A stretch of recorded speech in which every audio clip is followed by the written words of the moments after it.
So what book are you going to show us today? What's your book called? Show everybody the front cover. Okay. It's called Aladdin, and all the pictures are called Aladdin. Show them the pictures. Okay. And why do you like your book? Because Shaman very love her. I love her.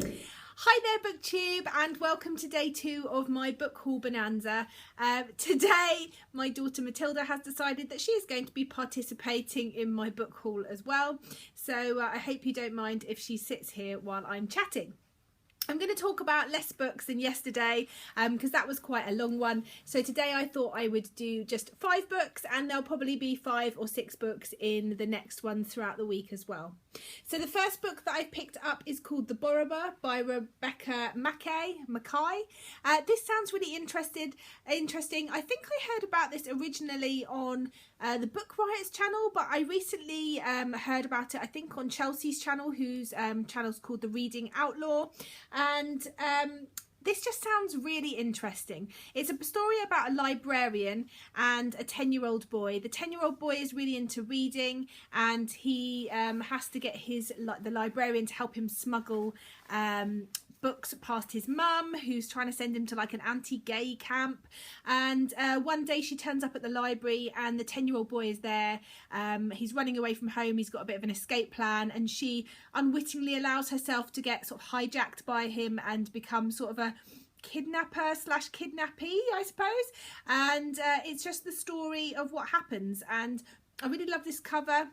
I got mine second hand. It's a bit bashed up, but I love the fact that, I don't know if you can see here, there's sort of shiny books in the sky.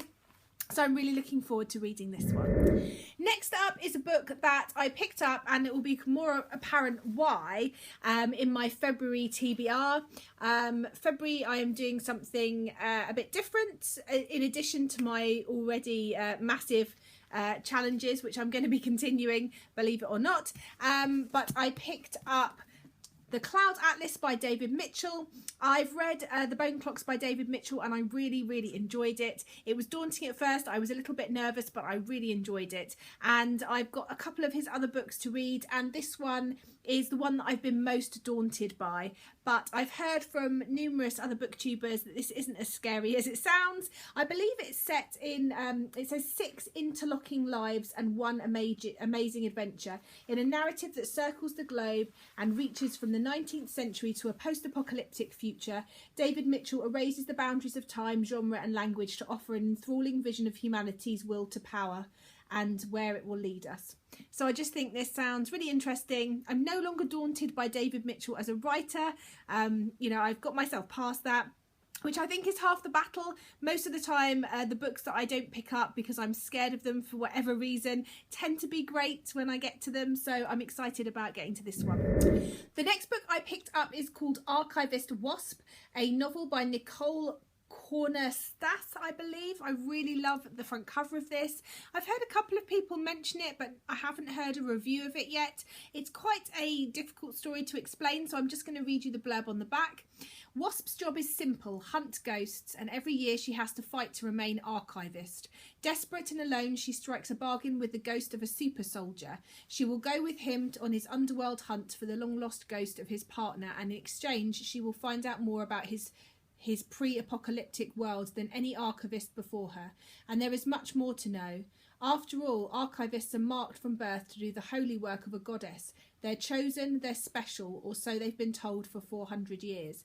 Archivist Wasp fears she is not the chosen one, that she won't survive the trip to the underworld, and that the brutal life she has escaped might be better than where she is going. There is only one way to find out.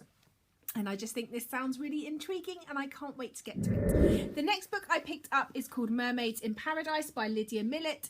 This sounds really exciting. It's about a newly married couple who go to a holiday resort by the sea. They make friends with a local marine biologist who discovers mermaids, and it is about them trying to stop the resort from turning the mermaids into some sort of entertainment attraction. And I think it's a little bit spooky spoofy. It says a comic masterpiece, so I think it's going to be quite funny, but a really fun, interesting read, and I love the front cover of this one. And then the final book I want to show you today is Girl Wakes with Gun by Amy Stewart. I'm really excited to get to this one. I've heard a few people talk about it, and I was chatting to Mercedes from Mercy's Bookish Musings when we met up, and we were both super excited to read this one. It's about a girl, I think it's sort of set in a Wild West type setting. It's about a girl who doesn't really fit the mould. She's bigger than most of the men. She's not been married off. She's not got many prospects, and then one day she ends up getting involved in helping out in some sort of dispute, and the sheriff then enlists her to help with future disputes. And I think it is all about sort of her overcoming adversity and genre specific roles in a time where women were meant to be a certain way. And I just think it sounds brilliant. I really love the look of the front cover of this, and I can't wait to get to it. Yeah. I can't wait to get there. You can't wait to get to that either. Oh well, I think Matilda will be reading that one first. So that is it for today's book haul, and I hope you've enjoyed our special guest who has decided that this is going to be the one to watch. And we'll speak to you soon. Say bye bye for now, BookTube. Bye. Can you wave? Bye for now, BookTube.